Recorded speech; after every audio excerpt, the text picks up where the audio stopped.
Hello, I am Lucas C. Mendoza, former mayor of St. Damasus, which is nasa likuran ko. Classroom siya, St. Damasus. Under ni Madam Salvado. Anyways, to describe Madam, she is heartwarming person. Masipag at matyaga. I think she's very hardworking, very dedicated sa pagturo. And yun lang, magandang makasama as a teacher. Salvado is considered to all of her students. Kung i-describe ko man si Madam Salvado, I'm going to describe her as fun, sweet, and the best teacher. She has always been so inspiring and kind. She's kind and thoughtful. I love you, madam. Si Madam Salvado ay best advisor sa amin. Which is parang mother na siya sa amin. Lagi niya kami, andun siya palagi kapag may problema kami. Andun din kami para mag-advise pa sa kanya. Which is, dapat i-support natin. Pero nakikita ko sa kanya na lagi siyang masaya. Which is, yun yung pinaka-the best sa amin.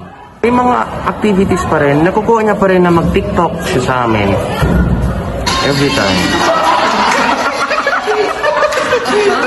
Napakasaya niya. Napakasaya. Napaka-humble niya. Siya ang pinaka-the best namin na advisor. Sa totoo. Kasi the way siya magturo, the way siya mag-act sa amin, napaka-mother. Sa totoo lang, siya ang pinaka-the best kong advisor. Pinaka-the best kong advisor talaga as in under St. Damasus. Kaya siya ang pinaka The best. The best! The best! The best. The best. The best! The best! The best!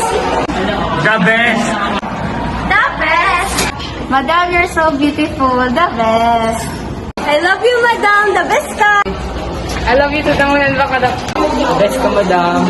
You are so kind and I love you, madam. Madam, I love you, madam. Madam Salvado is fun and sweet. Happy Teacher's Day, Madam! Hi, Madam. Happy Teacher's Day. I hope that you enjoy your day and remember that we always love you. The best ka, Ma'am. You're so kind and humble po, Madam. I love you po. the best na teacher. Kaya siya ang pinaka the best na teacher para sa amin. Madam, we wish you po, Madam, a happy Teacher's Day. Thank you.